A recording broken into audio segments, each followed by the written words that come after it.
You are listening to the Julie Parker Practice Success Podcast, where you discover management insights and strategies for your successful dental practice. There are also interviews with key people in the industry who have advice and services to help you and your team achieve great success. Welcome to this episode of the Julie Parker Practice Success Podcast. And today I'm actually jointly hosting this episode with my working buddy, Ameena Basile, and buddy in general. Ameena, how are you today? I'm very good, Julie. Thanks for having me back on your podcast. It's an absolute pleasure as always. Well, today we have a very big event in our minds because this is going to change the way you think about your business and the way you overcome the challenges that we all have and face within the operation of our businesses. So we've got the absolute pleasure of introducing Ortal Green, founder of Glittering Minds. Ortal brings with her a wealth of knowledge on creative problem solving and innovation. Ortal has dedicated her career to empowering business owners, helping them overcome their greatest challenges and ultimately transform the way they approach their work. Through her company, Glittering Minds, she's developed innovative strategies that enabled countless business owners to break free from the limiting routines and discover new ways to achieve lasting success. Ortal is an expert in unlocking potential by teaching leaders how to think differently, inspiring them to create practices that work for them, not the other way around. We're excited to dive into her insights on reclaiming control, finding purpose, and discovering new possibilities for your dental practice. Welcome, Ortal. Hi, thank you for having me. I'm really excited to be here today. It's an absolute joy and delight. And very briefly, I want to mention how I came to know about you, Ortal. And I was sitting in the car with husband Charles. He was participating in a webinar that you were speaking on. And so I was just listening because you're being, pumped through the speakers of the car itself. And I was sitting back thinking, this woman is amazing. I need to tap into this amazing resource. And so when you'd mentioned that you were having a workshop for that particular group, I said to Charles, can you please contact Ortal and ask if I can come along as well? And so it's such a thrill for me to be able to have you on the podcast. And of course, Ameena's got to know you very well as well. And we've got some plans in the works to hopefully embed and have a greater impact with dental practices and how they manage challenges. So thank you so much, Ortal. And tell us a little bit about you. Yes, absolutely. I'm going to share my journey a little bit so you know where I'm coming from and why I'm doing what I'm doing today. And so I grew up in an environment where I kept getting messages from my parents, from other people around me as I was growing up as a young girl, that I need to study well at school, get good grades, and then from there go and study a good profession at university, and then start a career and progress in my career and have a wonderful life, right? I'll earn a lot of money and have financial stability and security. So this was the path that was laid ahead in front of me. And I didn't even know that something else is available, right? I thought this is the only way, right? And I was working towards that goal. So I studied at school. And when I finished high school, I thought, okay, what profession am I going to learn? What is a good profession that will provide me with that promise of great life? And I chose computer science because I love science. And also it's a good profession. You can earn a lot of money and it's interesting for me. And so I went to uni and start learning computer science. And oh my God, that was quite an effort. I studied a lot of math, high-level math, sleepless night, working on assignments, studying for exams, but I enjoyed it. And on my third year as a student, I already landed an amazing job with IBM Research Lab. I was working alongside people with PhD in math and computer science, and I couldn't believe it because I had the opportunity to work on the future of technology and write research paper with them and publish paper in my name, and I was only a student, right? So that felt so wonderful, like a dream coming true. And from there, I progressed along my career, and I worked for different companies, from small ones to big ones, and earning a lot of money along the way, and everything was wonderful until I became a mom. So I have three wonderful boys. Now they're teenagers, but when they were very young, very little, I tried to juggle it all, right? Develop my career in the high-tech industry, be a mom to three boys, maintain a house, be a partner to my husband. And it was just too much. I couldn't handle it. I felt like I'm failing as a mom because I wasn't there for my children's childhood. I had to put them at aftercare, because I couldn't pick them up at school at 3:30, and I wasn't there for much of the things that we're going through. And at the same time, I was also too exhausted to have a nice time with my husband. By how it is when you come back from work, it's the rush of dinner and making everyone ready to go to bed. And then by 9 p.m., when everyone is in bed, the children, you're exhausted, right? You're just exhausted on the sofa. You don't have energy to have fun and have good time with your partner. And so I felt like I'm sacrificing the most important thing in my life, which is the time with my children and my relationship with my husband. And I was so stressed and frustrated, and I didn't know what to do. To be honest, I felt like I'm stuck, because I thought, well, maybe that's life. Maybe that's what's going ahead. I mean, that's what I need to continue for the rest of my life. And you know what? Actually, it felt like a betrayal, because as a child growing up and as a young woman, it was like that promise of study a good profession, work on a good career, and then you live happily ever after, right? Yeah. So from people who are looking from the outside, it seems like I have it all. I have a great career, making a lot of money, I have children, the house, the car, the husband, everything, the whole package, right? But inside, I was miserable. I was really suffering, and I didn't know what to do because I couldn't see any other way. And while I was going through this internal struggle, I went on a course on innovative problem solving. For 3 days, I was immersed in innovative problem solving, and oh my God, that changed everything for me. Suddenly, a whole new world appeared in front of me. And that started my journey of learning more and more about creative thinking and innovative problem solving. And the more I progressed along this journey, the more I was amazed by how many possibilities exist out there, how many opportunities which I wasn't able to see before because I wasn't thinking in this way. So it felt for me like before I was wearing glasses where the whole world was in black and white, and now suddenly everything is full of color and so beautiful, and anything is possible. And it was just amazing, and I didn't feel stuck anymore because I knew how I can find new opportunities, how I can turn my struggle, my obstacles into new opportunities and new possibilities. And for me, I felt like I have to share it with others, right? I felt like I discovered the most amazing thing, and I have to share it with other people because they probably want to know that as well. And so I started teaching my colleagues at work innovative problem solving and creative thinking. And you know what? I discovered that many of them felt the same way, that they are stuck, whether it's in their personal life or in their professional life. And they didn't know how to deal with that, how to find new opportunities, how to turn that obstacle to new possibilities. And after doing that for a while, I thought to myself, oh my God, I have to teach children that way of thinking, right? Because if you teach them innovative problem solving and creative thinking, that means that whatever problem they're going to have later down in life, right, whether it's personal or professional problem, they'll know how to solve it. And so they'll be able to succeed in whatever path they're going to choose, right? And so I started teaching children at a school holiday program, innovative problem solving, and they just loved it. They just enjoyed working on real world problems and creating solution for it and sharing it with others.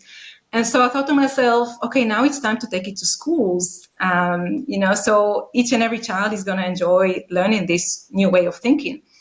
And I actually spent a couple of years at school working alongside teachers, developing a whole new pedagogy that is all based around innovative problem solving. And it was fantastic to see how it changed the mindset of children and how they approach problems.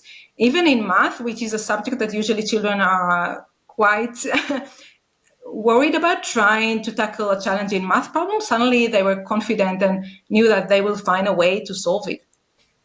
And so at that point, I met someone who was managing a community of business owners. And she was following what I'm doing, and we had different conversation. And one day she told me, you know what you're doing is amazing, and business owners really need that knowledge and skills. Can you come and teach my community what you're doing at school? And I said, yes, why not? I enjoy teaching others, right? And so I went to her community and I facilitated different sessions for them about how to turn an obstacle into new opportunities. And they just loved it. And the feedback I got from business owners was amazing. They just told me that they were stuck on a business problem and they couldn't find a way around it. And even when they tried to solve it with their team members, they couldn't find a way forward. And so many small business owners struggle, right? Because of that. Many of them get stuck on a problem and it's hard for them to break away from that. And so that gave them really enable them to think differently and look at the problem from different angles and find so many different solutions. And that kind of led me to teach business owners how to think differently, how to think in an innovative way, how to think creatively, because many of them get stuck, and I want to help them get unstuck and create a successful business and a successful life for themselves. It's just an amazing journey, and it's culminated in extraordinary work. And I think you're right. I think that it does remind me of Buckminster Fuller. Buckminster Fuller is someone that I learned about through Charles, husband Charles Covess. He's followed him for a long, long time.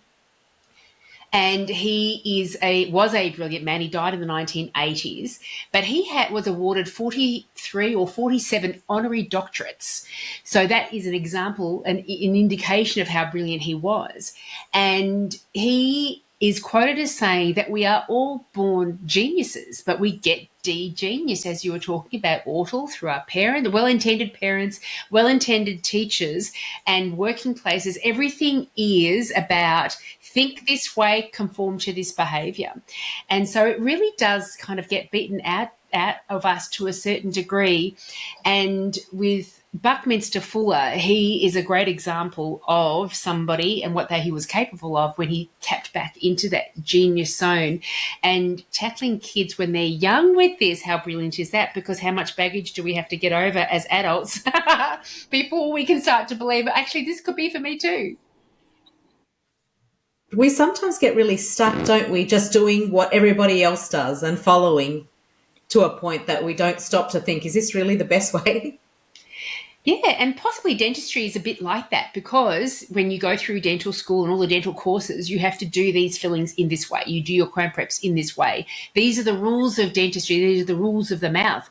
And so it's a further kind of stifling of that creativity, Ortal. Yeah, absolutely. And you're right. I mean, you see that in each and every industry because they're following the same training and they're doing the same thing. They have a similar way of thinking and it's hard for them to break free. And because of that, everyone in that industry doing the same thing. And if you look at disruption for different industries, usually the disruptor comes from outside because they can think differently, right? While people in that industry, they think in the same way. And that's why it's hard for them to be disruptive, to come up with innovative ideas. Yeah, yeah. So Ameena and I, in our work, we go into many, many dental practices, and we're in interaction with so many dental practices through our courses as well. There is a kind of a set acceptable way of approaching problems. And funnily enough, that's not where the solutions are lying, but they do feel quite stuck. They get stuck in their own thinking, they get stuck with their own teams, etc. And this stuckness, what do you think is one of the biggest reasons from your work that business owners do get stuck? Yeah, so that's a great question. And in order to answer this question, I'm going to share an amazing story with all of you. So when I was growing up, we had a saying that it's a Kodak moment, right? When we had fun and wanted to capture that wonderful time, take a picture, we were saying it's a Kodak moment. Are you familiar with that? Are you? Yeah, I remember that. Yeah. Penny, do you remember that? Yeah. Yeah. Yeah, it was the thing, right? Everyone knew Kodak is the thing. Kodak was synonymous to taking a photo, right? And not surprisingly, because Kodak was a monopoly. They dominated that market. They created films for the cameras, and they created the chemicals and the paper to develop the photos. So they had no competition, right? And then, believe it or not, they had a development and research lab in Kodak. And in 1975, one of their engineers created the digital camera. The first digital camera was created in Kodak. Wow. And yeah, it's amazing, right? And so this engineer took his camera and presented it to the management. And he explained about the features, how it works, and also the issues, because it was the first thing, right? The first time they're doing this technology. So it wasn't working like it's working today, obviously. And he presented that. And then the management kind of looked at it and they said, okay, let's look at it a bit more. And they asked one of the managers, they assigned him the job of look further into that new technology and come up with a report about it so they'll gain a better understanding about what it is. And that manager, he went on and spent some time researching and collecting data, and he came back with a report and he said to the management, okay, I have two things to share with you, two news. One is a bad news and one is good news. Which one do you want to hear first? And they said, okay, give us the bad news. What's the bad news? And he said, well, after looking into that, my conclusion is that digital photography has the potential to replace films, which, that's what they were building the whole business around, creating film for cameras. And they said, okay, but what is the good news then? And he said, well, the good news is that it's going to take time to get there. We're not there yet. And then the CEO of Kodak, he said, well, we always done film for cameras. We always done chemicals and papers to develop photos. This is what we producing. This is what our customers are buying, and none of them are complaining about it. And he said, this is what we're going to continue doing. And we're going to treat digital photography as the evil, as the terrible thing that we need to fight against. So even though they were the first one to invent the digital camera, they decided not to do anything with it. And you know the rest of the story, right? They filed bankruptcy in 2012 and went under. The huge giant Kodak that could have led the market in digital photography decided that because this is how they always done things, with film to the camera and chemicals and paper to develop photos, they're not going to try anything new. And so the most expensive mindset and sentence that the way you speak in your business is to say, that's how we always done things. This is how we do things, and we're not going to change. We're not going to do anything different. And sadly, Kodak is not the only story that demonstrate that problem. There are so many big companies that were a monopoly, really, at the top of the world, and they refused to do things differently, and that's why they went bankrupt at the end. God, what a lesson. They could have been the world leader. That's extraordinary. And certainly with dentists, Ameena knows too that Kodak supplied all of our fixer and developer for our x-rays as well, which have since gone digital also, and that is no longer needed. So they saw it as a big threat, and it was actually a big opportunity. Yeah, they could have led the market. It's amazing as the first company that led in digital photography, but they decided to just let it go because this is not how they do things. And I love that you called it an expensive mindset. It's an expensive sentence, isn't it, or response, that this is the way we've always done things in this way.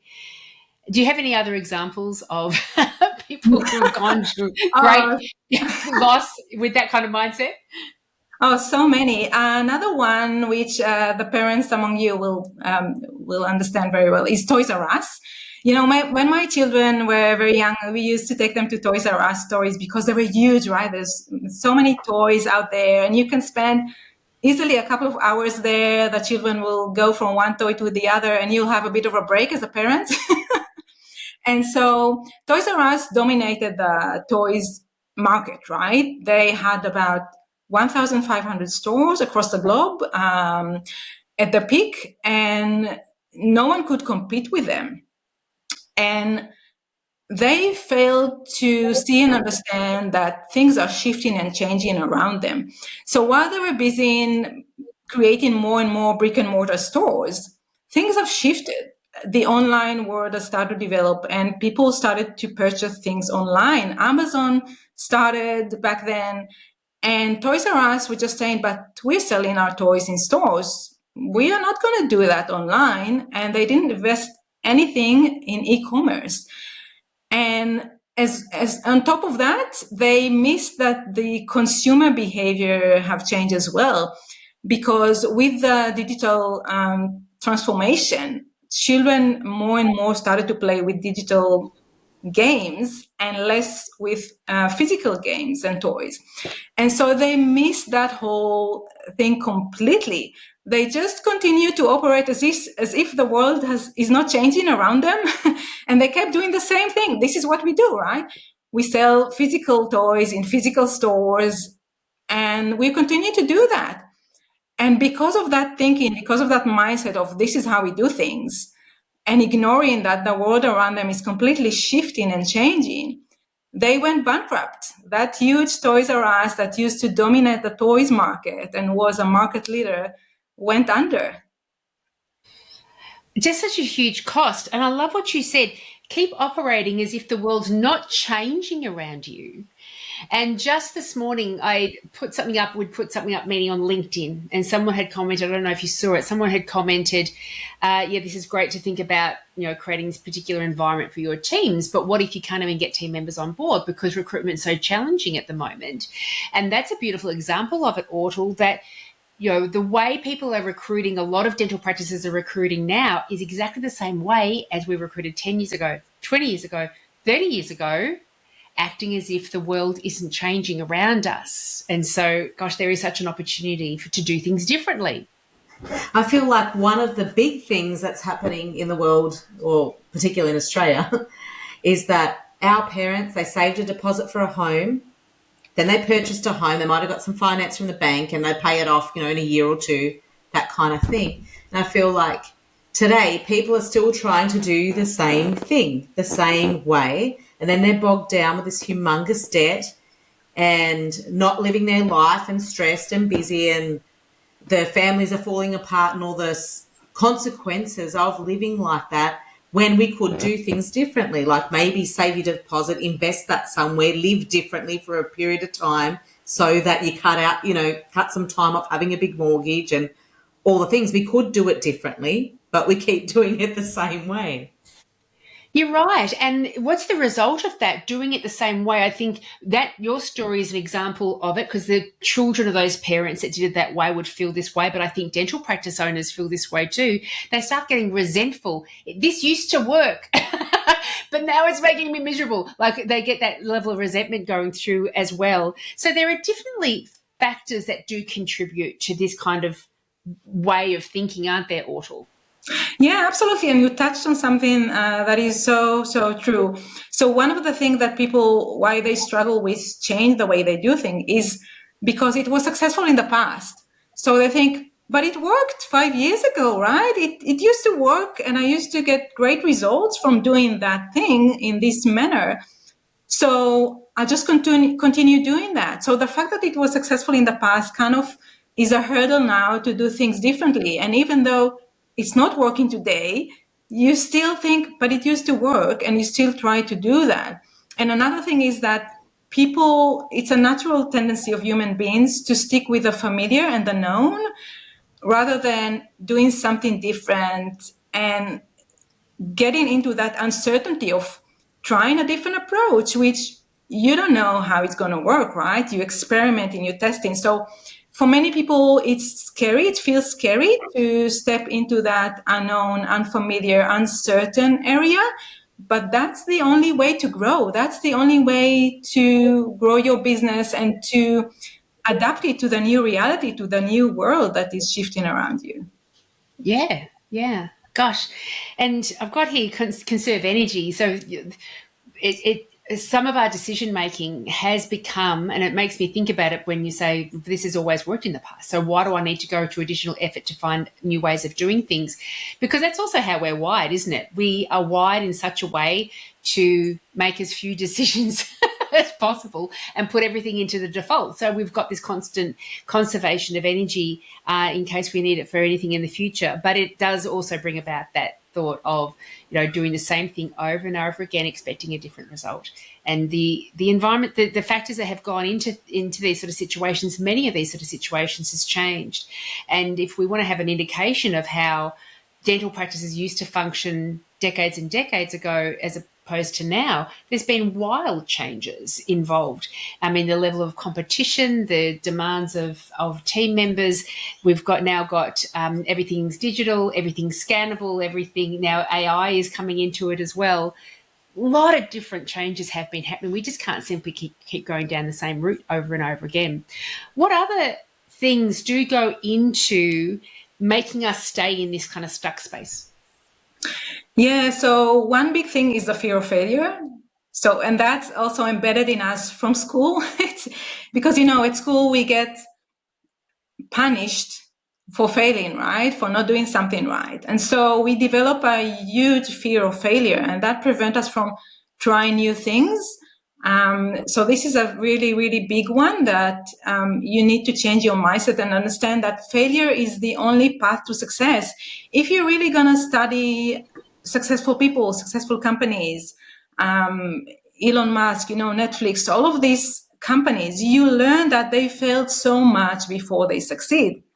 So the failure is the only way to success, because this is how you learn what's not working, what's working. This is how you learn what you need to improve on. And there is no other way. So failure basically is the only way to reach success. And that's a big shift in mindset that people need to develop and adopt. And that will change their business completely. And another way is that we touched on before is the kind of similar way of thinking in a particular industry. For example, in the dental practice, everyone thinks the same. And so because they're not exposed to different ideas, it's hard for them to come up with new ideas, which are different to what they see in their industry every day. So you also need to expose yourself to different industries, to different ideas, sometimes from industry which are not related at all to what you do. Because maybe you think, well, I'm a dentist. What do I have to do with producing alcohol, for example, with the alcohol industry? It has nothing to do with dentistry, but it does. If you learn about innovation in the alcohol industry, that will benefit you and help you come up with new ideas that you can apply in your practice. So one big part of being innovative and being able to think creatively is exposing yourself to ideas from anywhere and anyone. Gosh, you're making me think that, when you're talking about the fear of failure, but also that these aren't the ideas that are shared by my colleagues at the moment either. That's tapping really into kind of these core beliefs. Is it okay to fail? And is it okay to be seen as thinking differently? Can I face up to that? Because those sort of core beliefs can certainly start to tarnish and smother down any kind of creativity because it's no longer safe to do so. And I also feel like sometimes we're so stuck we don't even think about how can we do things differently. We're just like, can this just improve? Can it just get better? And I must say, in the last few weeks since we've been having lots of conversations with you, Ortal, your book has arrived. It's sitting beside my bed. I haven't even opened it to begin reading it yet. You can see it there, Raising a Successful, Innovative Child. The book's sitting there. I haven't opened it yet, but because some things have been annoying me in my life, like the big mortgage, apart from Julie. So, the big mortgage, my husband and I are working our butts off, dealing with the kids, all a bit much, and all the things like you were talking about previously, feeling a bit stuck. And I'm thinking, there's no one else to blame except myself. I'm not thinking different, how, we can do things differently. We just keep plodding along, hoping it all gets better one day magically, or we change it up. We do something differently. And although I haven't opened to read your book, it's made me start thinking about how do we do things differently. And I'll share with you later. We have some ideas. Wow, I love what you shared. I love it because you know what? No one is coming to rescue you. It's only you. And once you realize that no one is coming to save me, I am the only one who can save me. This is where you take the steps required to create the life that you want to live, because you stop waiting to anyone. No politician is going to come and save you. No family member is going to come and save you. No friend, no colleagues, no one. It's up to you. And this is so powerful when you understand that, when you realize that. It's such a powerful thing, a powerful feeling to have, right? Because, I have the power to create the life that I want to have. And this is just brilliant. So I'm so, so glad to hear that you reached that conclusion. This is brilliant. Yeah, and I saw this meme on Facebook on the weekend. Life is a do-it-yourself project. And it really is. It is. And I'm studying Ashkan Tashvir and his being profile and being framework, which all of our clients and listeners and students will hear much more about over the coming months. But one of the things he says is, think of it as, you are responsible for your life because you are responsible. You are able to have any kind of response. And isn't that empowering? Thank God we get a chance to choose the response. Absolutely. So what else kind of contributes to this stuck, fixed mindset that a lot of us have? Yeah, I think another big point to understand is that as a business owner, you have a fear of losing your customers. So you're thinking, but if I'm going to change something, maybe my customers are not going to like it and they're going to walk away, right? So you already have customers which are loyal to you, and you're scared that by changing something, you're going to lose them. And that can be very paralyzing, right? But on the other hand, if you make changes, if you improve things, maybe your customers are going to love you better.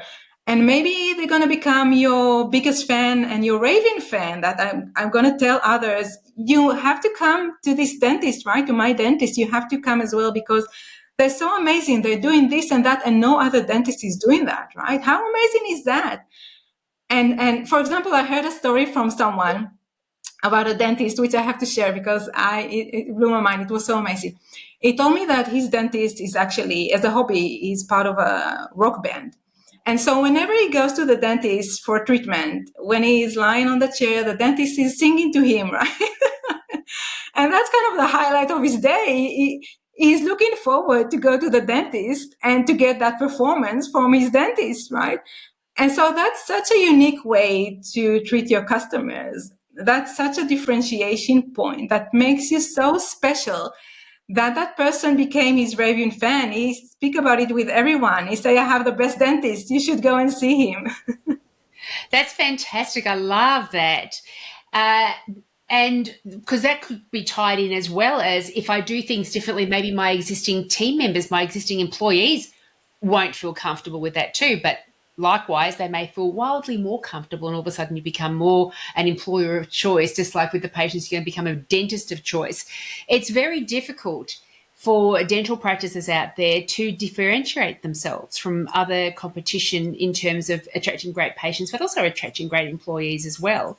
Just from the patient's perspective, Ameena, you and I, we look at a lot of websites and every now and again one does stand out.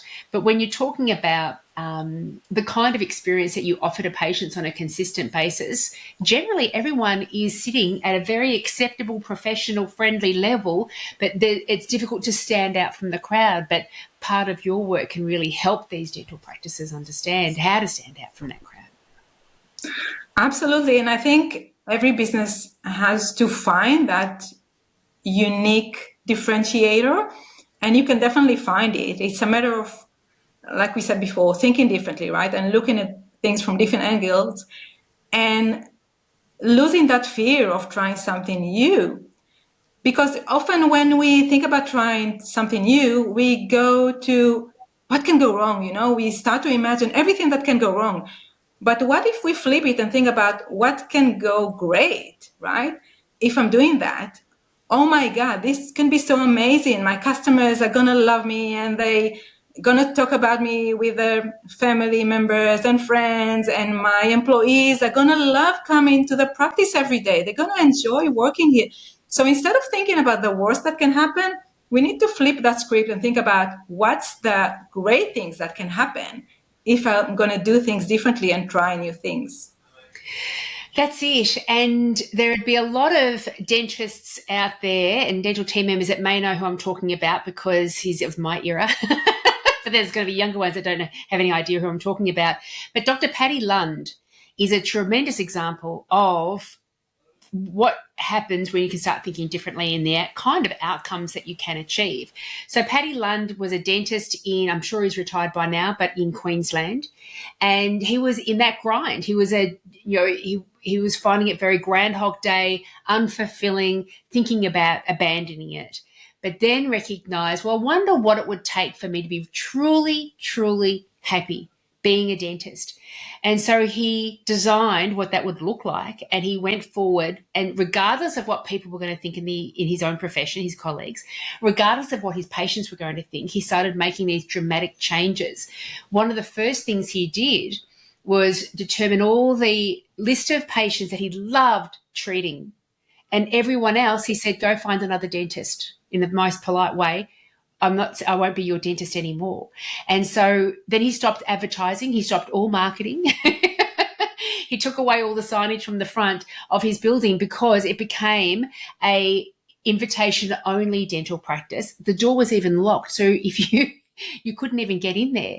And what resulted was him creating an environment where he was completely happy doing the things that he was doing, and his patients were completely satisfied. His team members, they lasted for decades and decades because they loved being part of that environment as well.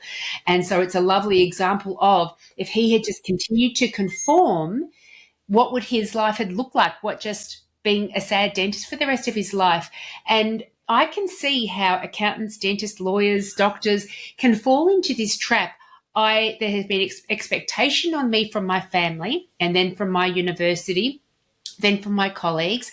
I studied this many years, 5, 6, 7, 8 years, depending on what your profession is. I've studied for this long. I can't just abandon it just because I'm unhappy. Yeah, absolutely. Absolutely. That's exactly what happens, unfortunately. And sometimes people accept that this is the life that they're going to experience, and that they continue to suffer and be miserable. But why? Why choose that when you can do things differently and really enjoy your life? If we look at any business who's really thrived and that we all know and that stands out, they've done something differently to the norm, haven't they? Be it McDonald's, be it whatever. And if we look at the dental practices around Melbourne that we all would know of, those of us in the dental industry, if we said the names, everyone would know of them. Why? Because those people did something differently. Like there's a guy on Chapel Street that was known to be the cosmetic superstar of dentistry many years ago. Why? He did something differently, didn't he? Yeah, Derry Rogers, yeah. Yeah. And, big practice in the city. It's not coming to me at the moment, the name, but it's massive. It's the biggest place, I think, dental practice. Solutions, yeah. Southern Hemisphere, maybe. But they've all done something differently. You're absolutely right. You're absolutely right. We can fall, I think we do this in our own personal life too, we can fall into the trap of just keeping going for this short-term achievements in our, I just need to get through this day. I just need to get through this month. I just need to get through this quarter. But Ortal, that's one of the things that can keep us fixed in our mindset too, just that short-term satisfaction rather than long-term growth. Absolutely. You need to think about the big picture and what do you envision for yourself, for your personal life and your business? So think about the big picture and start to think, okay, what actions I need to take, what steps I need to take together. Because if we keep getting stuck into the weeds, into the day-to-day, we'll never get to create the life that we really want to have. And this is why it's important to step back, look at the big picture, and be brave enough to try something new and think differently. Yeah, nothing changes if nothing changes, does it? Yeah, that's it. That's it. And the thinking differently, I can imagine, that's also contributing to remaining stuck. Because how do I think differently? Where do I go to find out how to think differently? So I suppose part of it is what we're constrained by our own awareness and our own level of perspective. Yeah, and you touched on a really good point, Julie, because many people that I speak with, initially they tell me, but I'm not creative. I don't know how to think creatively. I just don't have it in me. So how am I supposed to come up with innovative ideas in my business? And it's a common thing. And I want to share a story just to help everyone understand why they are creative and why they can tap into that innovative thinking. So that story involves NASA and a scientist. So in the 1970s, NASA wanted to be able to assess the creativity level of their engineers, and they had a good motivation why they wanted to do so. Think about the control room, and suddenly you get a call, Houston, we have a problem. It's from the astronauts out of space. It's a life and death situation, right? And they have to help the astronauts solve it right away, and they have to be very innovative and think on their feet. And not only that, they can only come up with a solution that involves only what the astronauts have there in the spaceship, right? It's not like the astronauts can order an Amazon same delivery spare parts, right? so, and that's why the engineers in the control room, especially, they have to be very, very innovative and creative in their thinking. So that's what made NASA want to be able to assess their creativity level. And so they contacted Professor George Lang, who was a scientist, and they asked him to create that test for them, that assessment for them. And he was happy to work with NASA. So they worked together and he created that test. And that test proved very successful in a way to evaluate the creativity level. And this enabled NASA to choose the most creative engineers to work on the project where they needed very creative people. But Professor George Lang, as a true scientist and researcher, when he finished working for NASA, he had still a lot of questions running in his mind. He was thinking, but where does creativity even come from? Are we born with it? Do we get it from somewhere else? What's happening there? And, as a scientist, he couldn't just let it go. He had to find answers to these questions. And so he decided to create a research that will help him find answers to these questions. So the first thing he did was take a group of 1,500 5-year-old children and let them sit the test that he gave to NASA's engineers. And to his surprise, when he looked at the results from that test, he realized that 98% of these 5-year-olds scored as creative geniuses. Almost all of them were creative geniuses. And then he thought to himself, oh my God, what is going on here? And how come if all the children are creative geniuses, how come it's not the same with adults? I have to see what's going on here. What happened to our creativity? And so he turned it into a longer research, and he tested the same group of children again when they reached the age of 10. So can you guess how did they score at the age of 10? How many of them, what percentage were creative geniuses at the age of 10? What do you think? What's the number? I don't know. It's sounding like it's going to be a sad answer. It is a sad answer because actually only 30% of them were creative geniuses at the age of 10. By 10? Yes, by 10. And then Professor George said, okay, I have to continue with that. Something is completely off here, right? And so he tested the same group of children again when they reached the age of 15. And sadly enough, at the age of 15, only 12% of them scored as creative geniuses. And this is where Professor George said, okay, now I'm going to take it to the next level. I'm going to test over 1 million adults and see how they score in this test. And it did that. And how many adults do you think are creative geniuses? Well, Julie's not, but I am.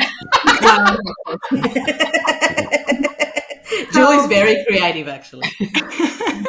so only 2%. So think Two. about it. Only 2%. So he was puzzled, right? He thought, how come at the age of 5, 98% are creative geniuses? And when we are adults, only 2% of us are creative geniuses. This is completely wrong. And he continued with the research and he came to a conclusion that we are born super creative. So it's one of our super skills as humans. We are very lucky to have such a super skill. But what happens is that we start going to school. And the way the school system is designed, we unlearn there to be creative. And so much so that by the time we finish high school, we are not creative at all. So this is all very sad news, but the good news that I have for you is that it is a skill. And because it is a skill, you can develop this skill no matter how old you are. Even if you are 80 years old, you can become creative genius again with the right guidance, the right training. You can develop this skill and become super creative. So for the people out there that think they're not creative at all and wonder, how can I come up with innovative ideas in my business? I can tell you, you definitely can. I can definitely give you different ways to develop that skill so you can become super creative again and you can innovate in your business in ways that you can't even imagine now. That is such a relief, Ortal. Well, these poor dental practice owners out there are thinking, what, just 2% of us are going to be thinking creatively enough to be able to think of innovative ways of solving all of these issues. No wonder everyone has an issue with this. And the thing is that when you think to yourself, gosh, so many practices out there seem to be thriving. I'm not, or I'm sad, or I'm all these difficult conversations that I'm needing to have with team members is making this far less fulfilling than what I had imagined it was going to be. Like you were saying before, Meanie, we've got these ideas of the way life was supposed to turn out, and then we get there and we're like, oh, that's kind of disappointing. And but we think to ourselves, but I just don't think that way. Like you were saying before, or I just don't think that way. So that's that's not accessible to me. And so am I ever going to be able to achieve any kind of success? What you're saying is that the way you're thinking right now, that's where that's where you've kind of come to after the conditioning of our environment, but we can get back to our creativity again. Absolutely, absolutely. And people are going to be amazed by the ideas they can come up with. Once it's like you opening a gate and then it's a flood of amazing, beautiful, creative ideas. And it's wonderful, not just for your business, it's wonderful for your private life as well. Because if you think about it in life, we're moving from one problem to another, right? Whether as parents or as partners or as business owners, we always need to solve problems. And the more creative you are in your thinking, the easier it is to find great solution, great ideas to turn a situation that might seem, that's horrible, into something really wonderful. Maybe that obstacle that you're facing right now is your springboard to something much better, because once you can think creatively, that obstacle is going to trigger you to find out new ways that you weren't able to see before, or you didn't even spend time thinking about because it wasn't there. So for many creative people, we actually welcome obstacles because it forces you to stop and think about, okay, this path is blocked or not working. Let's find many different other paths and choose the right one. And so it's kind of breaking the going in the same path without looking to the sides and coming up with much better opportunities. It's interesting. I'm reading a book at the moment and they talk about how, these rags to riches stories that you hear so often, that these people who go through real hardship, that they have to get creative. Yeah. And that creative thinking probably leads them to this really wild success. So that's, really interesting. And I'm almost so keen to get to have dinner tonight with my children at the dinner table, because I'll both be home this evening, because I feel like now running my own little experiment and giving my 15-year-old and my 8-year-old a problem and asking them for the solutions just to see what they come up with. Ask your husband as well. Might not get anywhere with that, but let's try. And obstacles are always coming up, and this is what makes life sad for a lot of business owners. It's just all the obstacles that always come up. But you're right, Meanie. It's people's ability to turn an obstacle into an opportunity. And also, what you're saying is that bridge is creativity. Yes, absolutely. Absolutely. And this is why it's so critical to anyone today to develop that skill, because that's what makes all the difference, right? Whether you're struggling in your life or whether you are successful in your life and reach your goals, no matter what your goals are, because you can think creatively. So for me, that's the most important life skill that people can learn. And that's why I'm so excited on helping other people develop this skill. It's wonderful. Yeah, we're delighted because we're going to be collaborating to really help some dental practices. One of the biggest challenges that dental practices do have, because they're seeing patients back to back, with the amount of team members that they have on board, we really just, a lot of practices do just staff just enough. So there's not like hours in each day, not like, I always compare it to my older sister when she worked at ANZ Bank. We don't have all these times for these meaningless meetings all the time. Dental practices are like, a lot of industries, professions, I'm sure, where we're just in the operation of every day, and time can be a big challenge to even think about doing anything differently. Yeah, absolutely. That's a great point, Julie. And for these people that feel this way, and I completely understand why they feel this way, I would invite them to think about, but what is the alternative? So if you thinking and feeling that your life is not where you want them to be, you struggle in your personal life because maybe you sacrifice the most important thing in your life, time with your children and time with your partner, your business is not where you want it to be, right? You have a vision for your business, but you struggle to get it into a reality, and you're so frustrated by it. Every day when you go to the practice, you're frustrated because it's not where you want it to be. And so if this is what's happening in your life, and you say, I don't have time, then what is the alternative? The alternative is to say, okay, I just accept that this is life, right? You just need to settle for a life that you're not happy with, you struggle with, you suffer, and you sacrifice the most important things in your life. And another thing is that this conversation is basically not about time, right? Because all of us get the same 24 hours every day. And some people do manage to create a life they enjoy living, right? While others struggle to do so.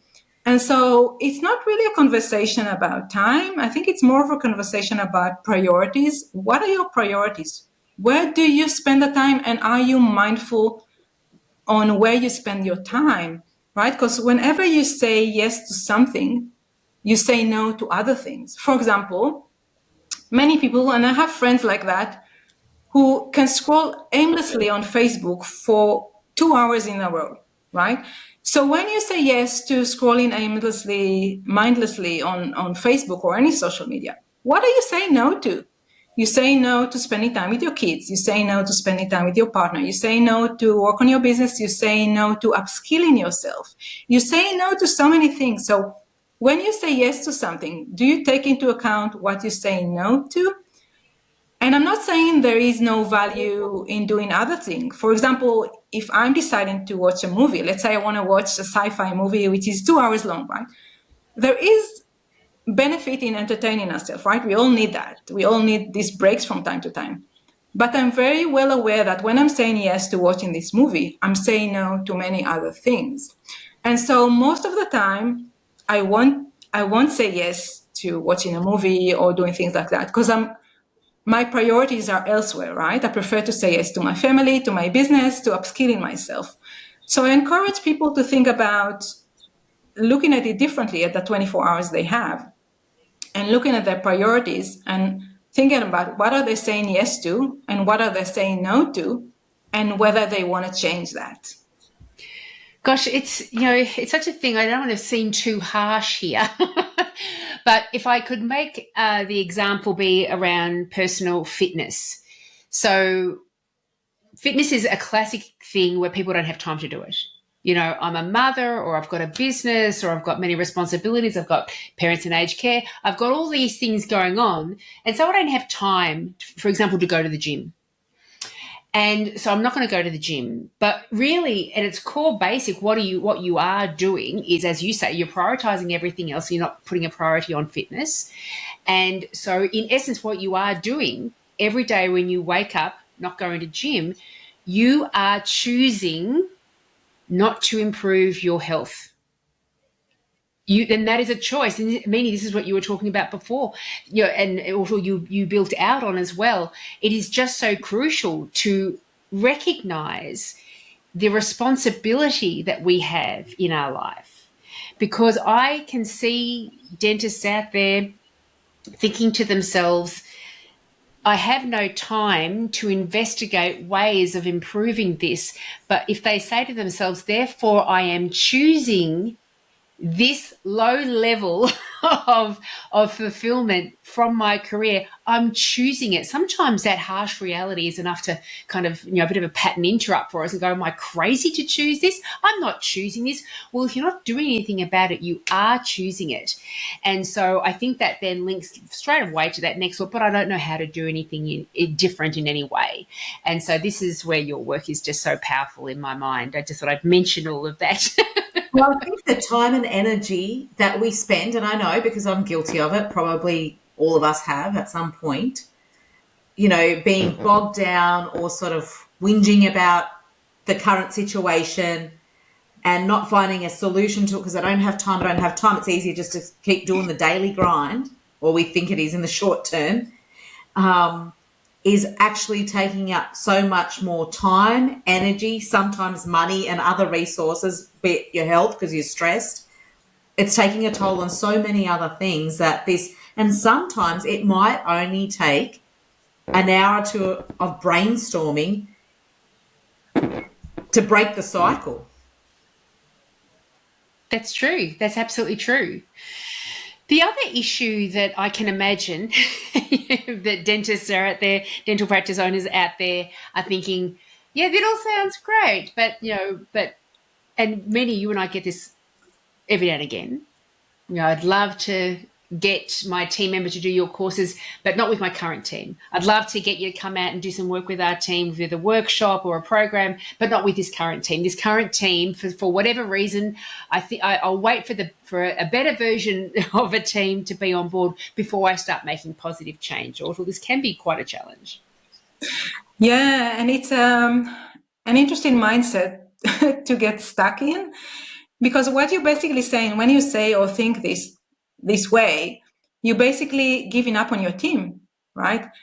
And when you're giving up on your team, you're giving up on your business. Your business is your team. Your business are your people.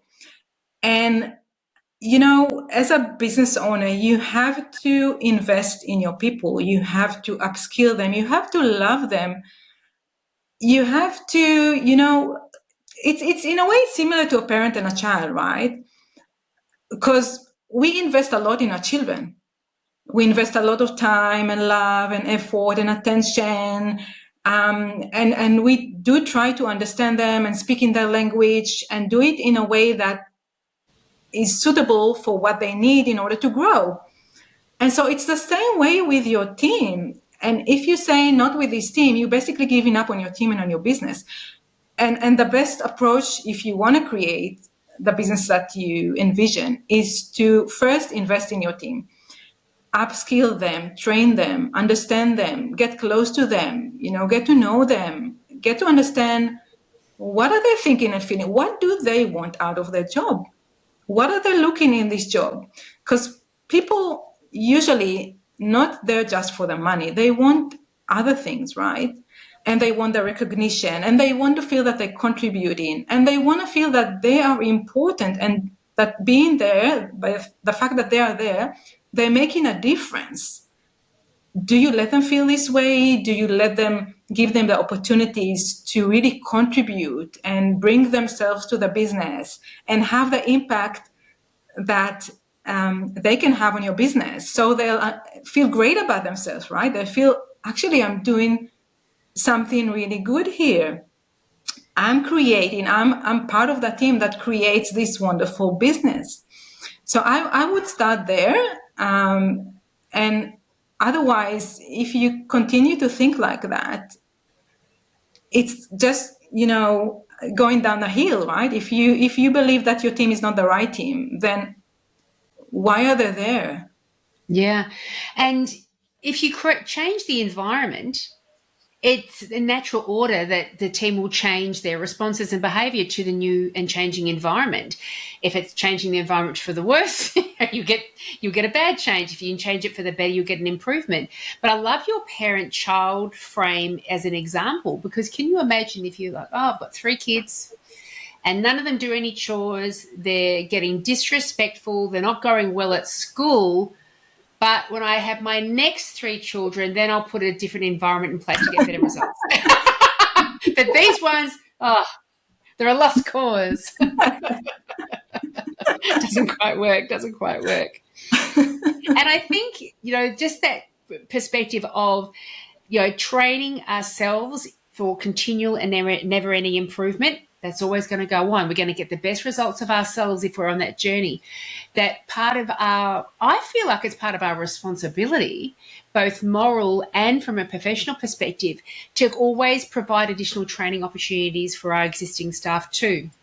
All of these surveys that talk about, job satisfaction, improvement of skills, or adopting new skills, learning new skills, is always at the top of the list. But I get to improve here.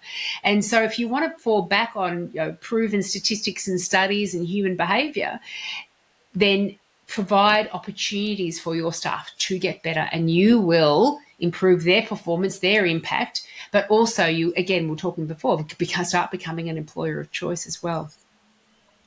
Absolutely. And you'll be amazed because once you tap into their full potential, once you understand that most people, this is how we build, this is how we design, we want to feel that we bring value, right? We want to feel that what we're doing is meaningful and impactful.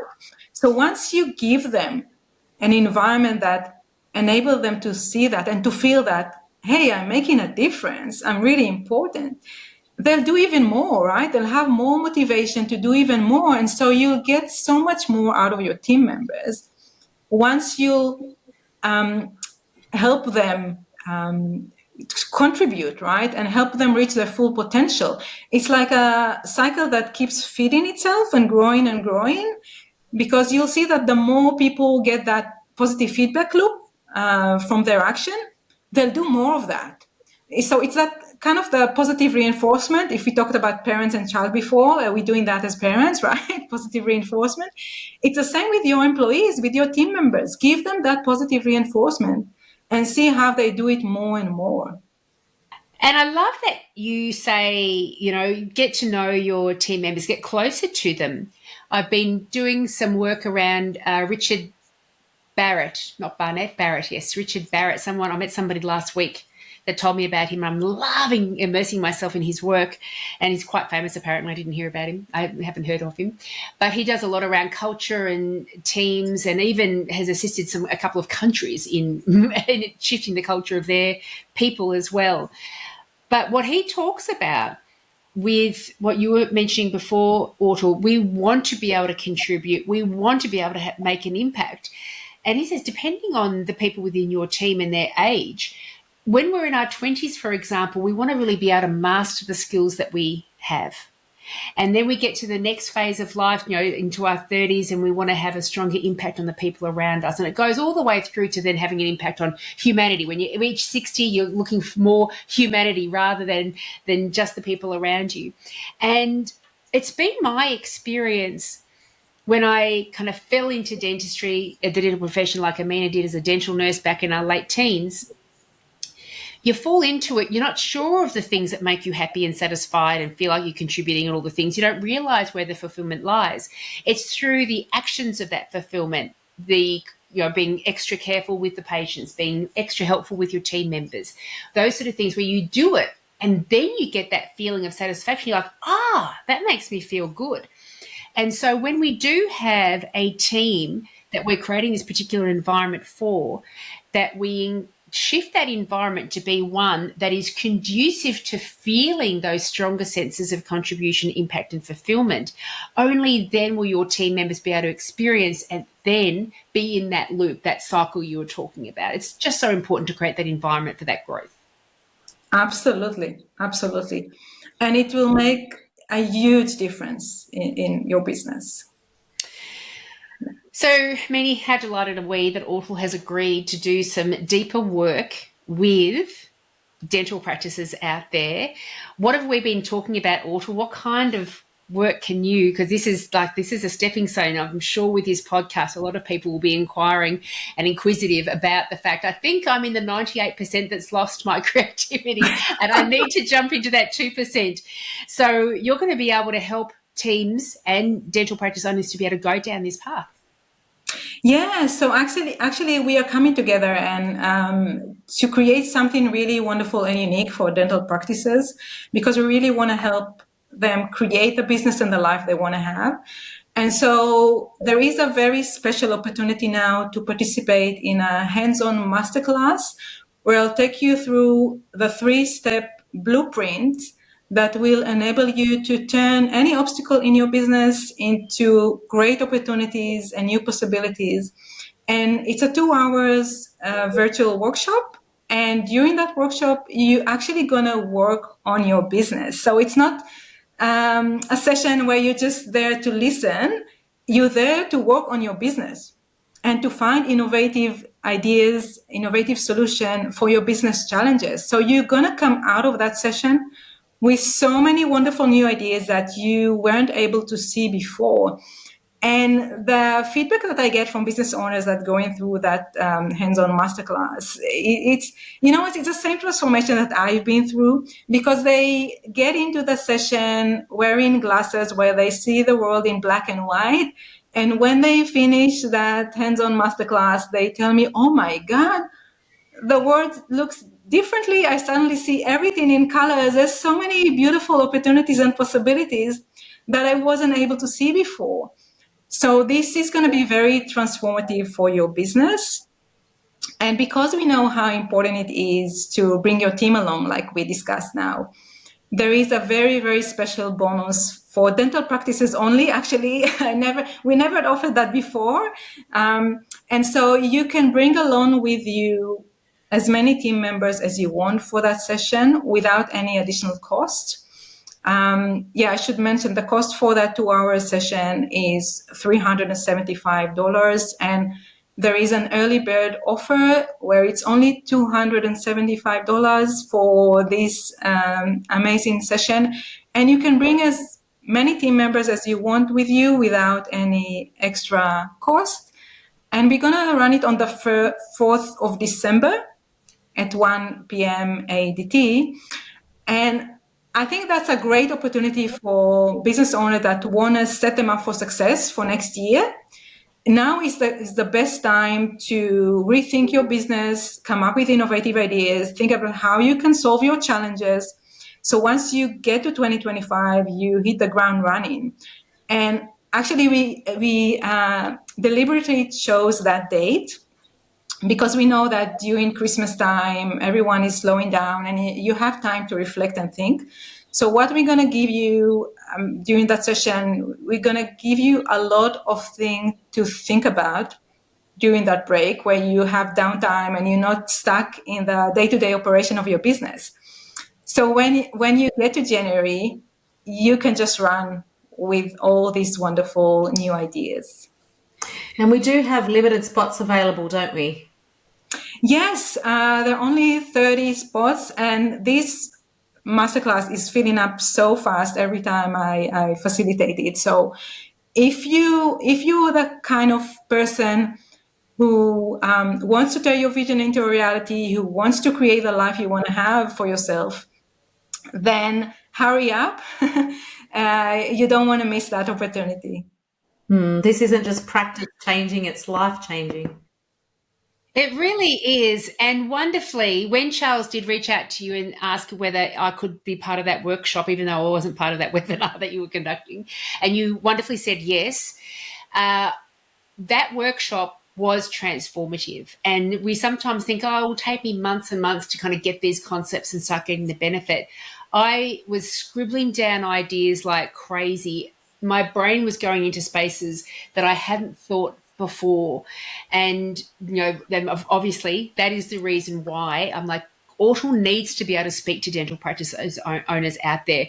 We need to be able to provide the opportunity to do things differently and get far greater results and start being in far more control over our success, our happiness, our fulfillment, but that of our team members as well. And when we said to you, Ortal, it's going to be really challenging to get a whole bunch of team members together, there are a couple of big challenges out there.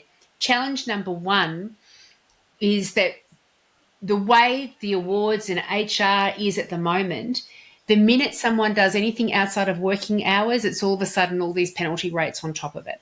And you also feel like you're imposing on their personal time, which a lot of practice owners have a philosophy that I'm not going to be doing that.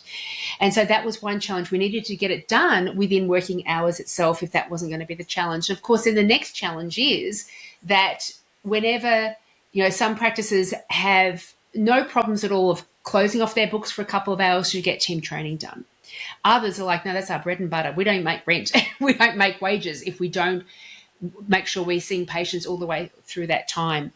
Some practices, the owner will be available to do it. Other practices, they'll have a leadership team, maybe even additional team members, maybe the whole team that they want to have participating in this. And so your flexibility around working with this particular niche in the market, we are so thankful for, because this is making it truly accessible. And it's going to be running 1 to 3 o'clock on a Wednesday, Melbourne, Sydney, Melbourne, Sydney time, Tasmania time. So hopefully you'll be at the practices throughout Australia will be able to overlap it through their lunch breaks as well. We've really tried to make it as accessible as possible, because this, given my personal experience, and then I was straight on the phone to Ameena, you can't believe what I've just participated in. And here's all of these ideas around the challenges that we face in our business. This is the difference. This makes the difference. It really does. And because it's interactive, because people are going to be engaging in this process, we're going to be having time to write down all of the bits and pieces through the exercises. We can't have it as one of those webinars where we just speak at people, or Ortal just speaks at people for, and there's 300 of them out there, and who cares? Everyone's going to get a recording at the end. It's not going to be like that. This is capped at 30 participants, or 30, paid participants, because we want that level of engagement. It's through the doing of this, the practicing of this, that people start to really recognize this is transformative in their lives, in their team members' lives, in their businesses, and ultimately in their patients' lives as well. Yeah, absolutely. It's and you'll be amazed by the magic that happens when we come together as a group of people and with the right guidance. How many ideas you have and how you can bounce off ideas from each other. And this is all to your point, Julie, about an interactive session, because one of the powerful thing about it is that in the session we brainstorm ideas, and when we brainstorm ideas, we actually able to create even better ideas, right? By leaning into each person different way of thinking. And so you'll be able to not just open your own creative thinking, but tap into the minds of the other participant. And by doing so, that will help your business. That will help you come up with even better ideas on how to achieve your goals in your business. Magnificent. So you normally charge $1,125 for entry into one of these masterclasses. For us, you're beautiful and you're doing it for $375. But you've also got an early bird option as well to really make sure that the people who are super interested get in there nice and quick. What's the early bird offer? Yeah, absolutely. It's only $275. The investment, think about it, to take your business to the next level is only $275. And to add on top of that, that you can bring the whole team if you want, it's really a no-brainer to help you achieve your goals in your business. And we're boosting people's creativity. We're tapping back into this God-given resource that was supposed to assist us moving through life, but we've managed to have it beaten out of us. And so this, as you were saying, Ameena, what you were mentioning before, just the thought around thinking more creatively, not, put our business to the side for your own family life, it's going to make differences and changes. I feel like the possibilities I have seen over the last few days that I haven't been able to see for, I don't know, the last few years. It's a bit scary, actually, how blind I was. So, Ortal, once I make all this come to fruition, then we'll have to get back on here, share it with everyone, and then I'm going to have to take you out to lunch to say thank you. That is fantastic. Well, we are absolutely excited by this. In the show notes, there's links to Ortal's magnificent book. So anyone who has children, think unique, raising a successful, innovative child. But of course, as you know, I bought it. Look at all my tabs in it. It's helping me with everything I do as well. Anyway, this isn't just for parents, but it's certainly wonderful for parents. So try to get that creativity back with your children. But there's also going to be links to your website and links to register for this masterclass. So this hands-on masterclass, we're getting stuff out of this. We're going to be finishing up with this masterclass, and you'll have actual ideas to go out and start to instigate and implement within your dental practice. This can make 2025 quite a different experience and a different year. It can also tap into your already but possibly hidden resource of the creativity of your own team members also. And it's not just about the dental practice, it's about our lives, thinking differently about our lives and the challenges that we come up against. So our experience of life is more fulfilling, more happy, more filled with love, more filled with joy. What more can you want? I'm excited. I'm really looking forward to, I know, just having casual conversations with Ortal that weren't even personal by any account, what I've gained. So I'm looking forward to the workshop as well. Lovely, lovely. Any closing thoughts, Ortal, before you start meeting people in person at the masterclass? Well, firstly, thank you for having me and for being able to share that, because as I mentioned to you before, I'm very passionate about it. As I mentioned before, this is the most important skill we can develop, because it helps us in our personal life, in our professional life, in our business. The whole world looks differently when we can think creatively, because problems are not problems anymore. They become opportunities, right? To find new ways and new possibilities. And imagine that shift in mindset, that when you have a problem to solve, you're not going, oh my God, what am I going to do now? But you're thinking, fantastic, that's an opportunity now to think differently and find even better ways. Think what that in itself is going to do to you and your life and how you experience your day-to-day life. That is just a wonderful gift that you can give yourself. Absolutely. And it will allow you to certainly start to solve and see as opportunities for solving the issues that come up for you right now. It could be the fact that you're spending way too many weekends and evenings at work doing all the admin side of things. It could be, staffing and recruitment issues. It could be patient satisfaction issues. But once you start to solve all those problems and start to benefit from all the wonderful outcomes, all of a sudden you'll be able to look at other areas of your business that don't seem like they're problematic at all, but you'll be able to see other areas of your business where you can just help them flourish as well. And all of a sudden, this is just constant growth in every area. Absolutely. You know what they say, the biggest room is the room for improvement. Oh, it's enormous. For me, it's enormous.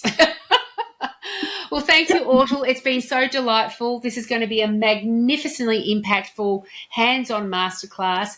It's taken us a number of weeks getting to this point. I mean, when I originally reached out to you, it was a long, long time ago. Then quite bizarrely, I was out on site at a dental practice, and who walks in as a patient? It was Ortal. I'm like, this is God-given. This needs to happen. This is the universe telling me to take this direction.